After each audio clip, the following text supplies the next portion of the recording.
በጽድቅ ጨክኑ፣ ሕይወታችሁን ጠብቁ፣ እግዚአብሔር የነገራችሁን አትርሱ።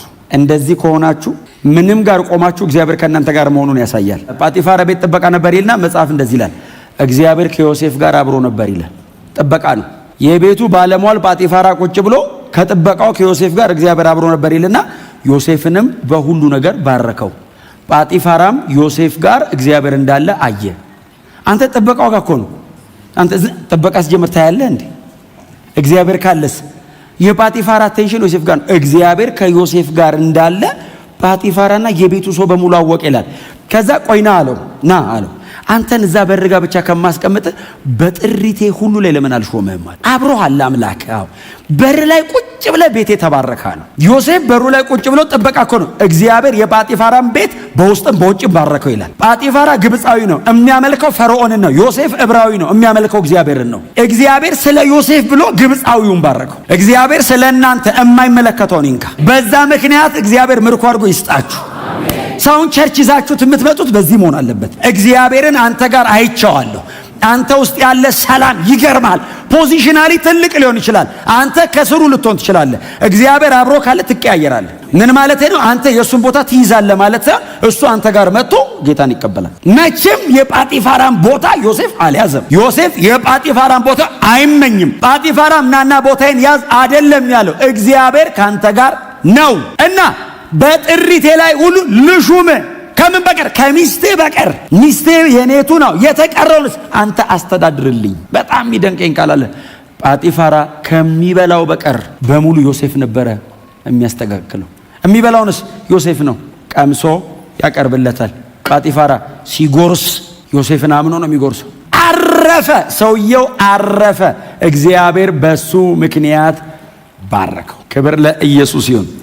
ዮሴፍ ይሳካለት ጀመር፣ መንገዱ ይቀና ጀመር። ስለዚህ እግዚአብሔር ያለኝን ነገር እምወርስበት መንገድ ይሄ ሊሆን ይችላል። እግዚአብሔር ባርኮኝ ያለኝን ነገር በሙሉ አስተካክሎ በንብረት ተሸክሜ ቤተሰቦቼን ለመጠየቅ እሄዳለሁ። ወንድሞቼ ሲሰግዱልኝ አይቻለሁ በህልሜ። አዎ ተሸክሜ ይዤ እጄ አሰግዳቸዋለሁ ይላል። ኖ ዌይ እግዚአብሔር አንተ ሄደ ሳይሆን እነሱ መጥተው ይሰግዳሉ ነው ያለው። ስለዚህ እሱ ወደ ከናን አይመለስም፣ እነሱ ወደ ግብጽ ነው የሚመጡት። ዮሴፍ ቢገባውም የእግዚአብሔር አጀንዳ በህይወቱ ላይ እንዳለ ቢረዳም ነገሩ ግን እንዲቀላል አልነበረም። በቃ እየተባረከ ነው፣ ዮሴፍ እየተባረከ ነው። የመጀመሪያው በረከት የእግዚአብሔር አብሮነት ነው። ቀጥሎ ደግሞ የሰው ልብ እየሰጠው ነው፣ እግዚአብሔር እንዲወደድ አደረገው። ከዛ የጌታው ሚስት ነው የሚለው የጳጢፋራ ሚስት ወደደችው፣ አይኗን ጣለችበት ይላል መጀመሪያ። ከዛ ወደደችው። ከዛ አብረን እንተኛ ብላ አስጨነቀችው ይላል። ምንድን ነው ያላት? አይ ይህንን አላደርገውም አላትና መጀመሪያ በስነ ስርዓት ነው ያዋራት። ጳጢፋራ እኮ ከአንቺ በቀር አላት። በጥሪቱ ላይ እኮ ሾሞኛል። በስነ ስርዓት ነው ያወራው። ገባው? አረ እኔ ሁሉም እኮ እኔ ነኝ እኮ ማበላችሁ ማጠጣችሁ፣ አንቺ ግን የሱ ነሽ የኔ አይደለሽ። ንብረቱን በሙሉ ግን ያው አስተዳድር ብሎኛል። አይ አላረገው። አያሌ ቀን ነዘነዘችው ይላል።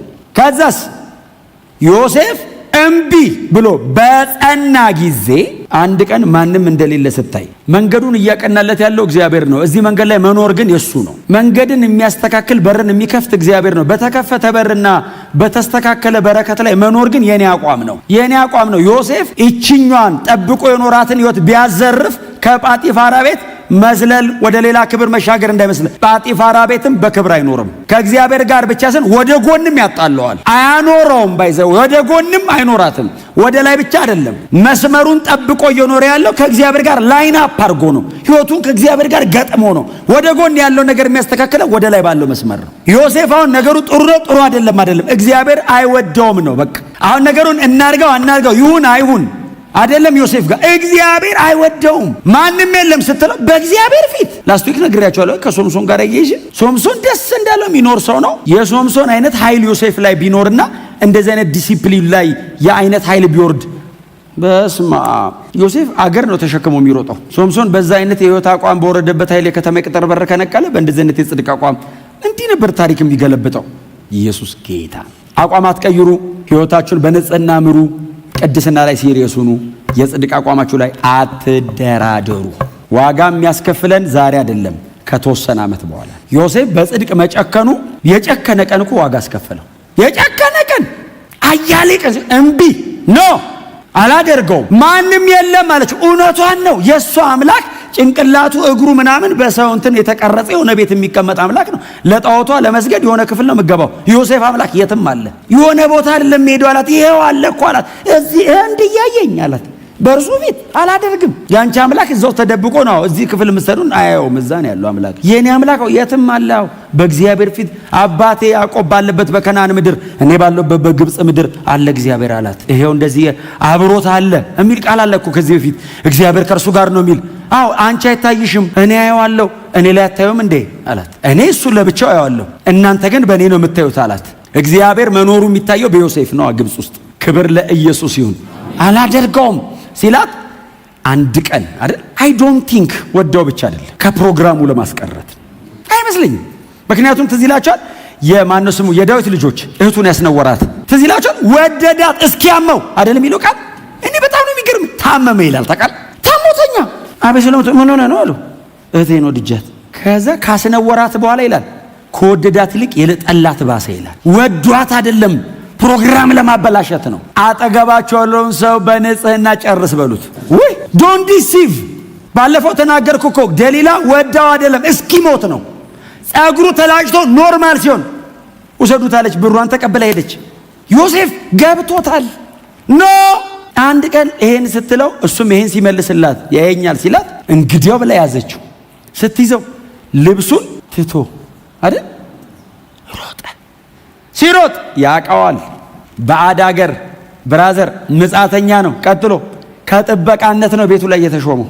ያውቀዋል መከራውን፣ ሲቃዩን ያውቀዋል። ለዛውም ማቤት መሰለ ልብሱ የተያዘው የቤተ መንግስቱ የጥበቆቹ ማለት እንኳን በድለ እንኳን ወንጀል ሰርተ እንዲሁም ሰርሰር ይላል ጳጢፋራ። እንዲሁም በቃ ሲያይ ራሱ ላስገባው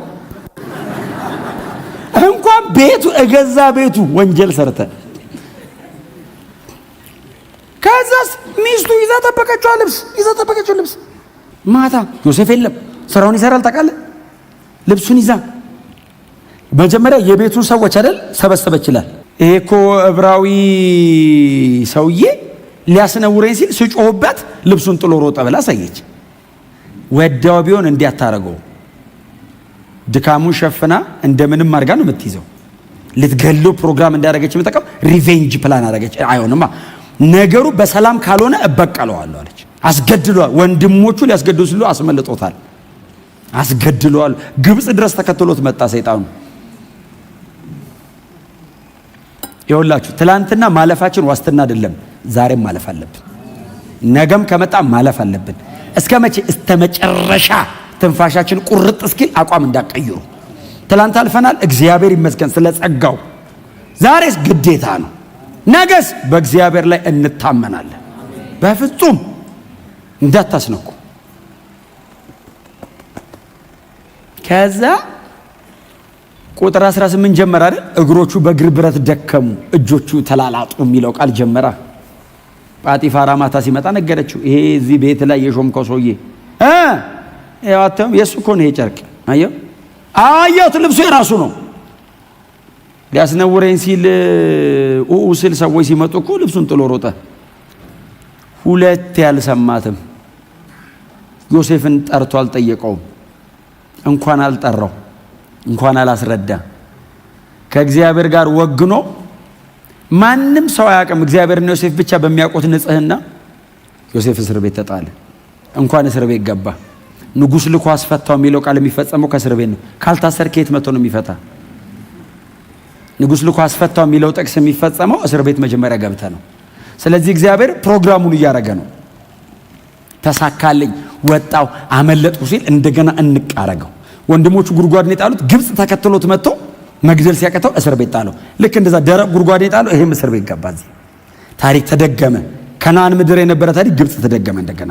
አይ ህይወቱን ሁለቴ እየተመላለሰበት ነው። እንዴት አድካሚ ነው! በጣም ቦሪንግ ነው። ሪል ላይፉ ላይ ከገባችሁ 10 ምናምን ዓመት ምንም ሳትበድል በንጽህና እየኖርክ እግዚአብሔር እያልክ በድለ ቢሆን ወንጀል ሰርተ ቢሆን ኃጢአት አድርገ ቢሆን እሺ በላኝ ትላለህ። በንጽህና ሰው እየኖረ 13 ዓመት በቅድስና እግዚአብሔር እያለ እየጸለየ እየተጋ ጽድቄን ቅድስናን አላስነካም እያለ ለካ ይሰቃያል። አዎ ከሲስተሙ ተቃራኒ ነው የምትኖረው። እስር ቤት አሉት። እስር ቤት ሲገባስ ስሙኝ፣ እስር ቤትስ እግዚአብሔር ከዮሴፍ ጋር ነበር ይላል። ይሄ እግዚአብሔር እስር ቤት ተጣለ፣ እግዚአብሔር ከዮሴፍ ጋር አብሮ ነበር። እስር ቤት ውስጥ እየኖረ እያለ ንጉሱ ላይ ወንጀል የሰሩ እንጀራ ቆጣሪና ጠጅ አሳላፊ፣ እንጀራ በዛ የሚለው እንጀራ ቆጣሪ ነው። በዚህ ቤተ መንግስት እንጀራ ቆጣሪ ስንት ተጋገረ ይላል። ሁለቱ አይ ቲንክ ለሁለት የሆነ ሴራ ነገር ሰርተው ሲጣሉ ዮሴፍ ጋር ደረሳቸው። መጽሐፍ ሲናገር እግዚአብሔር ከዮሴፍ ጋር ነበርና የእስር ቤቱ አለቃ አይቶት ዮሴፍን በእስር ቤቱ ላይ ሾሞ ይላል። ጳጢፋራ ቤት ገብቶ ተሾመ፣ እስር ቤት ገብቶ ተሾመ። እግዚአብሔር አብሮ ይኑር። የትም ተፊት ነው የሚያደርግ።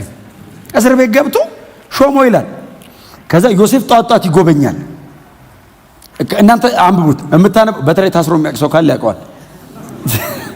በጠዋት መጥቶ የእስር ቤት ካቦ ማለት ነው አይደል? አሁን እንደዛ ነው። አያውን ተደባድቦ ነው አሁን እስር ቤት ካቦ የሚሆን። ዮሴፍስ በጽድቅ ኖሮ ነው ካቦ ነው። ይቻላል ለካ። አየህ፣ ሰይጣን አመጽ አሰርቶ ነው የሚያስደርገው። እግዚአብሔር በጽድቅ ኖረ ከፊት ያመጣል። በጉልበት ሳይሆን በጸጋ ትመጣለህ። እና እየዞረ ሲያይ እንጀራ ቆጣሪውና ጠጅ አሳላፊው አዝነዋል፣ ተክዘው ቁጭ ብለዋል። ምን ሆናችሁ ነው አላቸው። ህልም አለ ምን እባክህ እና ከቻልክ ትፈታልናለህ ንገሩኝ። እኔ ህልም አልፈታም፣ ይሄንን የሚተረጉም አምላክ በሰማይ አለ አላቸው። እናንተ ንገሩኝ፣ ከነገረኝ እነግራችኋለሁ አለ። ከዛ እንጀራ ቆጣሪው ይገርማል፣ እንጀራ ተሸክሜ እያለሁ ወፍ ነው ምናምን ብቻ ከላይ መጣና ከላይ ጀምሮ እንጀራውን ይበላዋል አለ። እንጀራውን እየበላው እያለ በተከታታይ እየበላው እያለ ለ3 ቀን ነው ምናምን ለ3 ተከታታይ ነገር ብቻ እየበላው እያለ ነቃዋል። ከዛ ጠጅ አሳላፊው ልክ እንደዛ ከ3 ነገር ጋር በተያያዘ አየው አለ። ዮሴፍ እንደዚህ አለ፣ ሁለታችሁንም ፈርዖን ይፈታቸዋል፣ ለ3 ቀን ግብዣ አድርጎ ከፍ ያደርጋቸዋል፣ አንተን ይሰቅልሃል፣ አንተን ወደ ቦታ ይመልሳል አለ። ከዛ ይሰቅላል ያለው እንጀራ ቆጣሪውን ነው። ለእንጀራ ቆጣሪው ነገረው ምንም ትርጉም የለውም፣ ያው ሟች ነው። ለዚህኛው ግን እንደዚህ ያለው፣ አንተ ግን ወደ ቦታ ስትመለሳው ያለ ምንም ጥፋቴ ነው የታሰርኩት፣ ለፈርዖን ንገርልኝ። ህይወት እንደሚቀጥል ገብቶታል። እዚህኛው ጋር ያለ ወንጀሌ ነው የገባሁት እኔ ባላጠፋሁት ብሎ የጳጢፋራ ሚስት ምን እንዳረገች፣ ጳጢፋራ ምን እንዳረገ፣ እስር ቤት ይኸውልህ ፍርድ ቤት ኬዝ ስለሌለኝ ዝም ብዬ ነው እየኖርኩ ያለሁት። እስር ቤት ኬዝ ቢኖረኝ ፍርድ ቤት ተጠርቼ እንደዚህ ይታይልኛል። ምንም የለም ኬዝ እና መሞቴ ነው እዚህ እግዚአብሔር ትነግሳለህ ብሎኝ በአንተ በኩል ይሆናል የሚፈጸመው። ሰው ተስፋ አታርጉ። በኋላ ላይ ሲለው አይዞህ አሉ፣ እንደወጣው አስበሃል ብቻ ይፈጸማል። መጽሐፍ ሲናገር ዮሴፍም ህልሙ እንደተረጎመው ከእስር ቤት ወጡ ይላል። ከዛ ለ3 ቀን ፈርዖን ታላቅ ድግስ አደረገ ይላል። እንደው ለ3 ቀን እኮ ነው ያነግሳቸዋል ያለው። ለ3 ቀን በቃ አንበሸበሻቸው። እንጀራ ቆጣሪውን አሰቀለው ይላል። ያኛውንስ ወደ ስራው መለሰው ይላል። ምንድነው ተቀላችሁ? ጠጅ አሳላፊውም ከእስር ቤት ሲወጣ ዮሴፍን ድፍን 2 ዓመት ረሳው ይላል። እንዴ አንተ ትንሽ አይረሳም? እኔ ይኸውላችሁ እኔ ከ1000 ዓመታት በኋላ ቆሜ እየሰበኩት ነው። እንኳን ረሳው ምለው እኔ ነኝ። ዮሴፍስ ረስቶኝ ይሆን? ነግሮት ረስቶት ይሆን ንጉሱ? መቼስ እንደዚህ ህልም ፈትቼለት አይረሳኝም። ወይስ ንጉሱን አላገኘውም ይሆን? እግዚአብሔር እኮ ነው። የእግዚአብሔር አጀንዳ በህይወት ላይ ይኑር እንጂ አቤት እኮ በየአቅጣጫው እኮ ሲይዝ ጥልፍልፍ አረገው። ድፍን 2 ዓመት ረሳው ይላል። እግዚአብሔር የጊዜ አምላክ አይደል? ዮሴፍን ንጉስ ወንበር ላይ ሊያስቀምጠው ሲፈልግ ወንበሩን ብቻ ሳይሆን እግዚአብሔር እያዘጋጀ የነበረው ዮሴፍ ወንበሩን የሚመጥንበትንም ህይወት እያዘጋጀ ነበር። በልጅነቱ ቢቀመጥ አይመጣውም ግብፅን መምራት። ስለዚህ እግዚአብሔር ይሄ ልጅ ማቹር እንዲያደርግ 13 ዓመት አስቀመጠ። ወንበሩ የጭንቅላት ዕውቀት ብቻ ሳይሆን ማቹር ማድረግ የሚጠይቀው ስለነበር አበሰለ። ከዛ ሰጠ። መጽሐፍ ቅዱስ ሲናገር ፈርዖን ህልም አለመ ይላል። ህልም አለመና ህልሙን ጠራቸውና ህልም አለምኩ አለ። እሺ ትርጉሙ ጠፋብኝ፣ ነፍሴ ተጨነቀች አለ። ምን አየህ አሉት። የመጀመሪያዎቹ 7 መልካም ወፍራም ላሞች ከቀይ ባህር ውስጥ ሲወጡ አየው። ከዛ በኋላ ደግሞ እነሱ እየበሉ እያለ ሳር እየበሉ እያለ 7 ደግሞ በጣም ከስቲታ ላሞች ሲወጡ አየውና ዋጧቸው 7ቱን ደግ ላሞች ወፋፍራሞቹን። ከዛ እንደገና ደግሞ 7 በጣም ፍሬ ያላቸው ያማሩ ስንዴዎች ወጡ። ከዚያ ደግሞ 7 በምድረ በዳ ነፋስ የተመቱ ድርቅ ያሉ 7 ደግሞ የስንዴ እንትኖች ወጡ ይልና እነዛን በሏቸው። ትርጉሙ ምንድነው ሲል ጠጅ አሳላፊ ጌታዬ አለ። አቤት አለው። ማረኝ አለው። ምን ነው? ኧረ እኔና የእንጀራ ቆጣሪው ትዝ ይላል ያሰርከን አለ። ሁለታችን እኮ እስር ቤት እያለን አንድ ዕብራዊ እስረኛ ነበር። ዝም ብላችሁ ታሪኩ እናንተ ሳሉት ሲያወራ ጭንቅላቱን ይዞ እየጮኸ ምክንያቱም እንዳትረሳኝ ብሎታል። ፌቨር አድርግልኝ ብሎታል። ፌቨር አድርግልኝ ያለው በደረቅ ሜዳ አይደለም፣ ህልም ፈቶለት ቀጥሎስ ህልሙ ተፈጽሞ ነው። እንዴት እንደሚደነግጥ ሳሉት ፈርዖን ዙፋን ቢሰውየው ወይ ምክንያቱም ዮሴፍን 2 ዓመት ረስቶታል። ተገሎ ይሁን የሚያውቀው ነገር የለም። ወይኔ መርሳቱን ያሳሰበው የህልሙ ፍቺ ብቻ አይደለም እረስቸው ነው። እና ይገርማል ግን ህልም ለምን ሁለታችንም ተረጎመው እንደ ተረጎመው ያኛውን ሰቀልከው እኔን ወደ ቦታ የመለስከኝ። ልጁ ግን ነግሮ ነበር አለ። ታዲያ አለው አዎ ሲለው ታዲያ ምን ትጠብቃላችሁ አለ ፈርዖን። ንጉሱን ልኮ አስፈታው ይላል። ከእስር ቤት ወደ ቤተ መንግስት በቀላሉ አይካሄድም።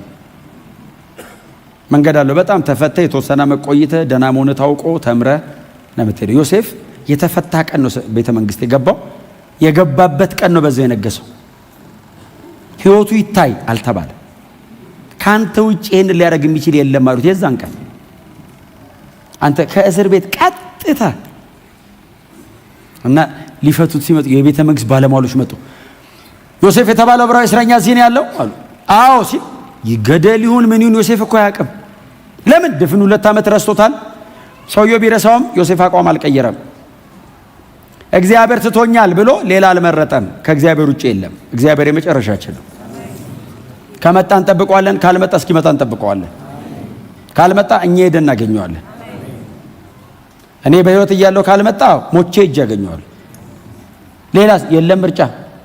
እግዚአብሔርን ቢቢል የለም ሌላ መለማመጥ ነው። እስቲ አሜን በሏ። አንዳንድ ሰው እንደዚህ ይላል፣ በቃ እንዴ በቃ ጠበቁት የት ትሄዳለህ? ከዛስ ምን መሄጃ አለ? ጠበቁት ብለህ ከዛስ እጠብቀዋለሁ። አሜን በሏ። የለም ሌላ። እግዚአብሔር ብቸኛ ነው። ስሙ ብሩክ ይሁን። በኋላ ላይ መጡ። ዮሴፍ የተባለው እስረኛ የታለ ሲል ኦልሬዲ የእስር ቤቱ አለቃ ሆኗል። ኧረ አለ። የእስር ቤቱ አለቃ በጣም ወዳጁ ነው፣ በጣም ጓደኛው ነው። ኧረ አለ ናውጣ ፈርዖን ይጠራሃል አሉት።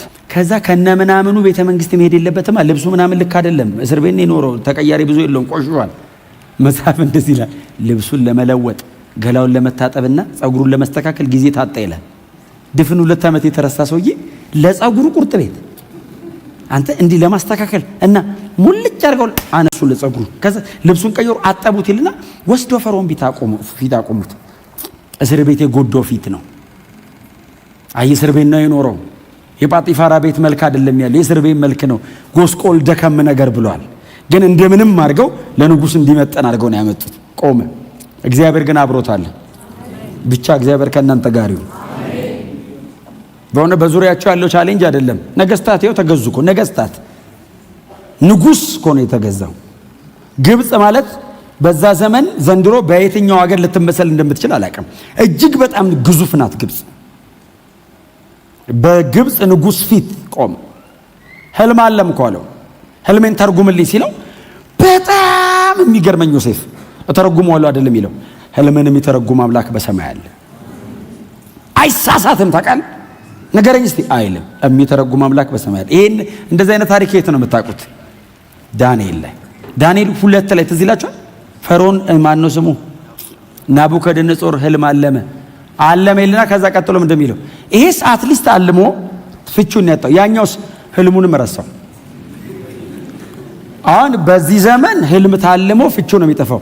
እግዚአብሔር እያሳደገው መጣ። የናቡከደነጾር ህልም አለም እኮ አለ። እሺ ረሳሁት። ታዲያ አስታውሰኝና ተርጉሙ።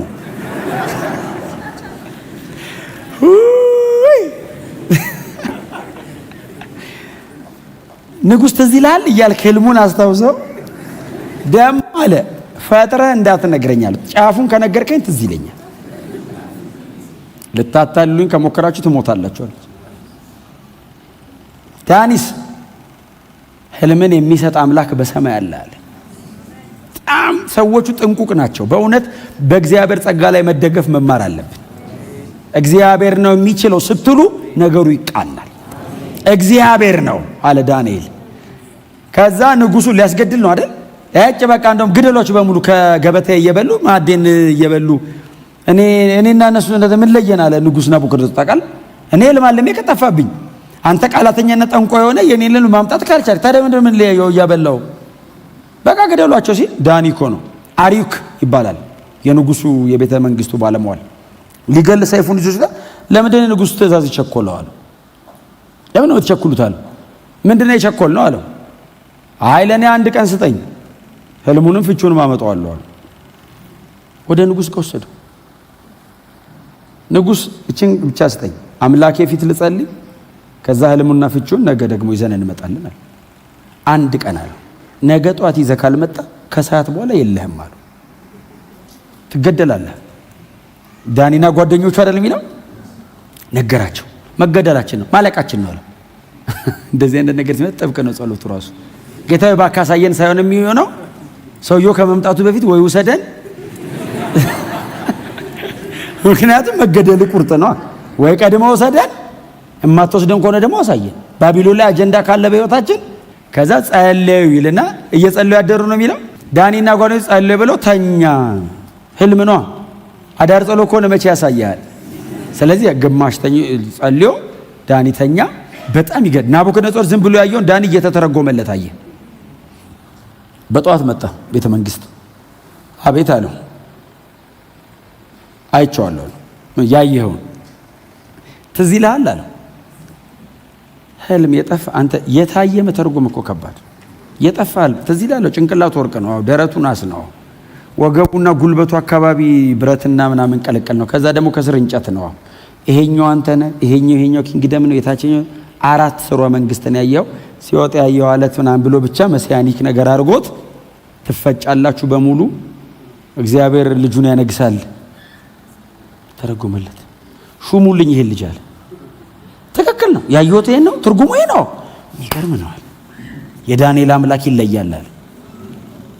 ዮሴፍም ተጠራ ተነገረው። ሲነገረው 7 የክብር ዓመት፣ 7 የብልጽግና ዓመት፣ 7 እጅግ የበረከት ዓመት ይመጣል አለ። ከዚህ 7 ዓመት በኋላ ሌላ 7 የረሃብ የችግር በምድር ላይ ታይቶ የማያውቅ ድርቅ በሙሉ በዓለም ላይ ይመጣል። ግብጽ ላይ እንዳይመስላለው ዓለም ላይ ይመጣል። ስለዚህ ንጉሥ ሆይ አለው በ7ቱ ዓመት የብልጽግናው ዘመን 7ቱን ዓመት ረሃብ የሚያሳልፍ ነገር አከማች፣ ለጠቢባንህና ለባለሟሎቹ ይሄንን እንዲያደርጉ ምከር አለና ጆሲ ህልሙን ተርጉሞ ጨርሶ ሊወጣ ሲል የት ነው የምትሄደው አለው። ያው ከእስር ቤት ነው ያመጡኝ ወደ እስር ቤት ሲል ይህንን ለማድረግ ካንተ የተሻለ ማን አለ አለው። ከዛ ከባለሟሎቹ ጋር ተመካከረ። እንሹሙ አሉ። መጽሐፍ እንደዚህ ይላል ቃል በቃል ፈርዖን እንደዚህ አለው ዮሴፍ አለው። አቤት ሲለው እኔ ፈርዖን ነኝ አለው። በዙፋኔ ብቻ በልጣለሁ፣ ግብፅን ውሰዳት አለው። ጳጢፋራ ጆሲ አለ። አቤት ሲለው እኔ እዚህ ቤት የቤቱ አለቃ ነኝ፣ ቤቴን አስተዳድራለሁ። ዮሴፍ እዛ ጋር የጽድቅ አቋሙ ቢወላውል ግብፅን አያገኝም፣ ጳጢፋራ ቤት ይሞታል። ጳጢፋራ ቤት የጽድቅ አቋሙን ሲያስተካክል እግዚአብሔር ለኔሽን አመነው። በትንሹ ታመኑ በብዙ ትሾማላችሁ። ዮሴፍ ነገሰ።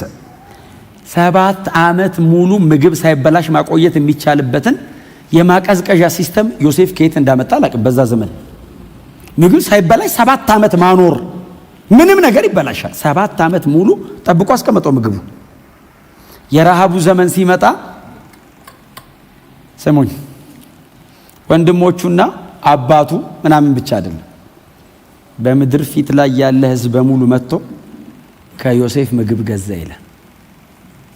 ከዛ እስራኤል ያዕቆብ ማለት ነው፣ እስራኤል በግብፅ ምግብ እንዳለ ሰማ።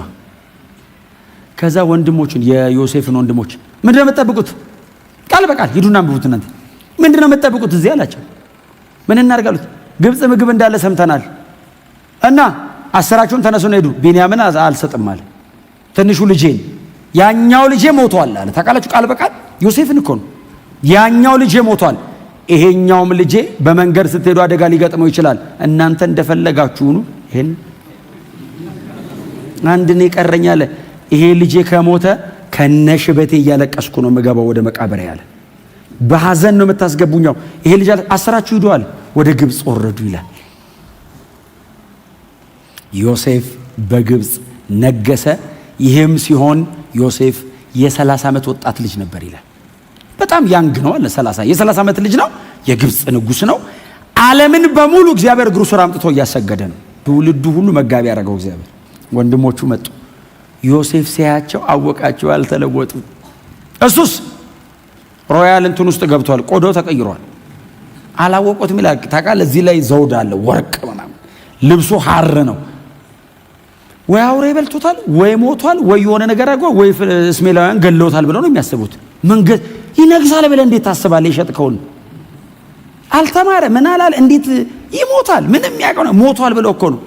ሲያቸው አወቃቸው ይላል። ታውቃለህ መጽሐፍ እንደዚህ ይላል፣ እግሩም ስር ለጥ ብለው ሰግደው እኛ ከነዓናውያን ነን ሲሉት ቃል በቃል እንደዚህ ይላል፣ ዮሴፍ ያየው ህልም ትዝ አለው ይላል።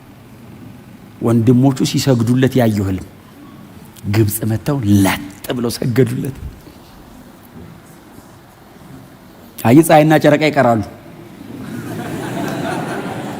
ነዶቹ ሰገዱ። ሲሰግዱለት ፀሐይና ጨረቃን የሚያሰግደው በኃይል አይደለም በጥበብ ነው። ወንድ አባት ነው። ከዛ እንደዚህ ያላችሁ ከኔ መጣችሁ ታላችሁ ከከነዓን ቤተሰባችሁ ስንት ናችሁ ሲል ከአንድ አባት ከአንድ እናት የምንወለድ 12 ነን። አንደኛው ወንድማችን ሞቷል፣ አንደኛውን ደግሞ አባታችን ለብቻው ከእርሱ ጋር አድርጓል። አባታችን ሽማግሌ ነው፣ መምጣት አልቻለም ሲሉት ስለሞተው ወንድማችሁ አልጠየቃቸውም፣ እሱ ነው። ታናሻችሁን ወንድም ግን ይዛችሁት ነው አላቸው። ወንድሙ እሱ ነው፣ ከእናት ከአባት የተወለደ ወንድሙ እሱ ነው። ቢንያምን ዮሴፍ ይወደው ነበር ይላል። ምክንያቱም በኋላ ላይ ሲያገኘው አቅፎት አለቀሰ ይላል። ያመኛል ታውቃለህ። ሚስ የእግዚአብሔር ፕሮግራም እንዲፈጸም የሄዱትን መንገድ ይዩት። ሊትራሊ ሚስ አድርጎታል። ምክንያቱም በዚህ መሃል እግዚአብሔር አጀንዳውን እየፈጸመ በዮሴፍ ሕይወት ላይ ያደርገዋል። ወንድሙ ቢሞትስ ስንት ነገር አለ መሰለ ሲኖር። አሁን እኔ ስሰብከው እንዴት በጣም ኢንጆይ ያደርገዋል ስሰብከው። ግን እኔ የኖሩትን ሳስበው አሁን እናንተ ለማስተማር ቁጭ ብዬ ሳነበው የኖሩትን ሳስበው ኦ ማይ ጋድ። ምክንያቱም እንትን አይደል ስሜታቸውን የሚገልጹበት መንገድ። ዮሴፍ እኮ ወንድሞቹን አዋራይልና ወደ ውስጥ ገብቶ አለቀሰ ይላል። በዚህ አዋርቷቸው ቆሞ አዋርቷቸው ጭክን ብሎ አዋርቷቸው ወንድሞቹ እንደዛ ስግድ ሊገሉት እኮ ይፈልጋሉ። ስግድ ምናምን ሲሉ ወደ ውስጥ ገባ ይላል። ጠብቁኝ ብሎ አልቅሶም ወጣ ይላል። አልቅሶ አገናኘኝ ከወንድሞቼ ጋር አሉ በህይወት። አባታችሁ አላቸው። አለ አልሞተም አሉት። ዋው! በኋላ ላይ ከእናንተ መካከል አላቸው 9 እዚህ ትቀመጣላችሁ አለ። አንዱ ይሄድና እህል እሰጠዋለሁ፣ ይሄድና ታናሽ ወንድማችሁን ይዛችሁ ስትመጡ 9 እለቃችኋለሁ፣ ወንድማችሁን ደግሞ አገኘዋለሁ። ምክንያቱም እናንተ ውሸታችሁን ነው። ግብጽ በምን አይነት ሁኔታ ላይ ነው ያለችው ብላችሁ ልትሰልሉ የመጣችሁ ሰላዮች ናችሁ አላቸው። ወንድሞቹ ይላል ተንቀጠቀጡ ይላል። አስራቸዋለሁ፣ 3 ቀን አሰራቸው ይላል። ባይዘው ግን የቤተ መንግስት እስር ቤት ነው። እየገባ እያለቀሰ እየወጣ ነው የሚያዋራችሁ። ታውቃለህ ኢሞሽኑን እንዴት ይቆጣጠረው። በኋላ ላይ በሉሽ አላቸው። አንዱ ብቻ እዚህ ይቀራል፣ 9 ሂዱ አላቸው። ለምን መሰላችሁ 9 ሂዱ ያሉ? ብዙ እህል ሊያሸክማቸው ፈለገ። ያዕቆብን ብዙ መስጠት ፈለገ። እዛ ምድር ላሉ ሰዎች መድረስ ፈለገ። ስለዚህ አንዱ እዚህ ይቅር፣ ትገዛላችሁ፣ ገንዘባችሁን አምጡ፣ ከዛ በኋላ እህል ስጧቸዋልና እህል ሲሰፍሩላቸው ለእህል ሰፋሪዎች ምን እንዳደረገ ታውቃላችሁ? ያመጡትን ገንዘብ በሙሉ ስልቻቸው ውስጥ ከእህሉ ጋር አብራችሁ ከተቷላችሁ። ከዛ አህያ ጭኖላቸው ወሰዳቸውን። ሂዱና ወንድማችሁን ይዛችሁት ነው አላቸው። አንዱን አስቀርቶ 9 ሄዱና በእስራኤል ፊት በያዕቆብ ፊት እህላቸውን ሲዘረግፉ በየስልቻው ውስጥ ገንዘባቸው ነበር ይላል። ደነገጡ ይላል። ከዛ ታሪኩን ነገሩት። እዛ አንድ ወንድማችን ቀርቷል፣ ቢንያምን ካላመጣችሁ ወንድማችሁን አለቅም ብሎናል ሲል አልሰጥም አለ ያዕቆብ። አልሰጥም። እዛ ሄዶ ይሞትብኛል አይደለም ያለው። መንገድ ላይ ስትሄዱ አደጋ ቢገጥመውስ? ዮሴፍ አውሬ በልቶታል ነው ያሉት ለዮሴፍ። አይ ዮሴፍን ሸጠነዋል አይደለም ያሉት። ክፉ አውሬ አግኝቶ ቦጫጭቆታል ብለው አንድ ፍየል አርደው የፍየሏን ደም ልብሱን ቀብተው ነው ይላኩት። ስለዚህ መንገድ ላይ ሲሄድ አደጋ ቢገጥም አረ እኔ ከና ሐዘኔ መግባት አልሰጥም ሲል ረሃቡ ጠና ይላል። እግዚአብሔር ዓለም ላይ ረሃብ ያመጣው እነሱን ግብጽ ለማስገባት የፈርዖንን ቤተ መንግስት ገለባብጦ ዘጻትን ለመስራት ዓለምን ያስራበው አንድ ፋሚሊ ግብጽ እንዲገባ። እግዚአብሔር እኮ ከጨከነ ግሎባል ኢንፍሉዌንስ ያደርገዋል። አንተ ቤት እግዚአብሔር ለመስራት ዳንኤልን እስር ቤት ለመጣል እኮ 127 ሀገር እኮ ነው ሕገ መንግስት የረቀቀው። በዚያ አንድ ወር ንጉስ ካልተመለከ በቀር ማንም ሰው ይገደላል የሚል አንድ ግለሰብ እኮ ለመያዝ ነው። የእግዚአብሔር ዓላማ ሲኖርብህ የጠላት ኢላማ ትሆናለህ። እግዚአብሔር ታዲያ ሐሳብ አይቀይርም። መጽሐፍ ሲናገር እሺ አለ፣ ቢንያምን ላከው። ቢንያም ሲሄድ ዮሴፍ ሌሎቹን ወንድሞቹን እንዳዋራው ማዋራት አቃተው። አለቀሰ። ገና ሲያየው አለቀሰ። ሮጠ ይላል፣ አቀፈው፣ ጮኸ ይላል። ወንድሜ ቢንያም እኔ ዮሴፍ ነኝ አላቸው።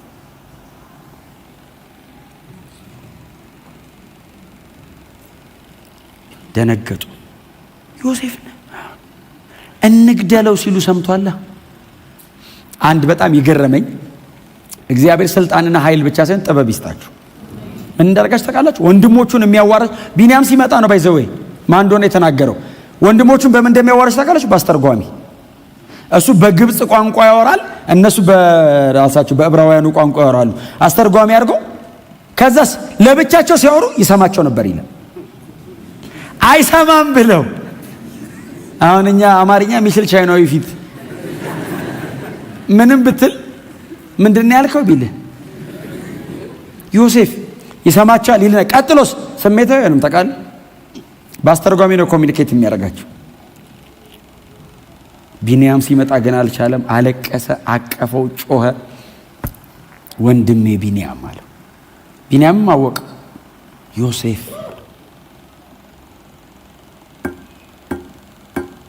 ለእስራኤል የቤተ መንግስት ሰረገላ ላከለት ይላል ወደ ከነዓን።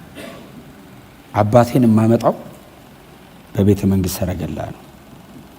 የቤተ መንግስት ሰረገላ ላከለት። ከዛ ወንድሞቹ መጡና እንደዚህ ያሉት ያዕቆብን ዮሴፍ በህይወት አለ። የት? በግብጽ ምድር ነግሷል አሉት። ምን? እህል እኮ የሸመት ነው ባለፈው የላከን ስላላወቀ ነው። ልጅህ ዮሴፍ በህይወት አለ። ያዕቆብ በእርጅናዬ በመሞቻዬ ሰዓት እግዚአብሔር አለመለመኝ አለ። ከነ ሐዘኔ መቃብር አልገባም አለ። ወደ ግብጽ ወረደ ያዕቆብ። ዮሴፍ ኦልሬዲ 2 ልጅ ወልዷል፣ ኤፍሬምና ምናሴ። የአባቴን ቤት አስረሳኝ። ከአባቴ ጋር የነበርኩበትን ዘመን እግዚአብሔር እዚህ ብዙ ክሶ አስረሳኝ። ቀጥሎ በባዕድ አገር አነገሰኝ ብሎ ኤፍሬምና ምናሴ ዘመኑን ነው አይደል ስም ያወጣው ለልጆቹ፣ እድሜውን ነው የጠራባቸው ላያቸው ላይ። ያንን ረሳው፣ እዚህ ተሾምኳል። ያዕቆብ ወደ ግብጽ ሲወርድ በልጁ በዮሴፍ ብቻ ሳይሆን በዮሴፍ ልጆች ተደሰተ። ልጆቼ ናቸው አባቴ ያለ። እስራኤልም አይኑ ተይዞ ነበር ይላል። አስጠግቶ ዳሰሳቸው። ኦ ማይ ጋድ! አንዳንድ የመጽሐፍ ቅዱስ ታሪክ ኢሞሽናል አያደርግም? ብጥብጥ ነው የሚያደርገኝ። እኔ የእግዚአብሔር የማዳን ፕሮግራምና መሲያኒክ ላይኑ ብቻ ሳይሆን ሰዎቹ እግዚአብሔር በህይወታቸው ላይ ለሚያደርገው ለየትኛውም ነገር ለመክፈል ዝግጁ የሚሆኑት ነገር ይገርመኛል። ይከፍላሉ። ታውቃለህ? ምንም ነገር ይታገሱታል፣ ዝም ይላሉ ጸጥ ብለው። ከዛ ፈርዖን አየውና ዮሴፍን ስም አወጣለት አይደል? ጸፍና ፐዕናህ። ጸፍና ፐዕናህ ማለት ሴቪየር ኦፍ ዘ ወርልድ ማለት ነው። ባይዘው የዓለም አዳኝ ነህ አዳን ካለምን በምን ይሄው እህል አምጥተህ ግብጽ እኮ አልቀን ነበር፣ ዓለም አልቆ ነበር። እግዚአብሔር አንተን ልኮ አዳነን አለው። እኔ እስራኤላዊ ነኝ አለው። አባቴም ይሄው እስራኤል ይባላል። የከናን ሰዎች ነን፣ የምናመልከው እግዚአብሔርን ነው። አምላካችን እግዚአብሔር የአባታችን የአብርሃም የአባታችን የይስሐቅ የአባቴ የያዕቆብ አምላክ ነው፣ የኔም አምላክ ነው አለው። ፈርዖን ያዕቆብን ጠራው። እርሶ በጣም ትልቅ ሰው ኖት፣ እነዚህ ሁሉ የእርሶ ልጆች ናቸው፣ እንደ ዮሴፍ አይነት ልጅ ወልደዋል፣ በጣም ትልቅ ሰው ኖት ሲለው ብዙውን ዘመን በማታለል የቀረውን ደግሞ በሐዘን ነው ያሳለፈው ያዕቆብ።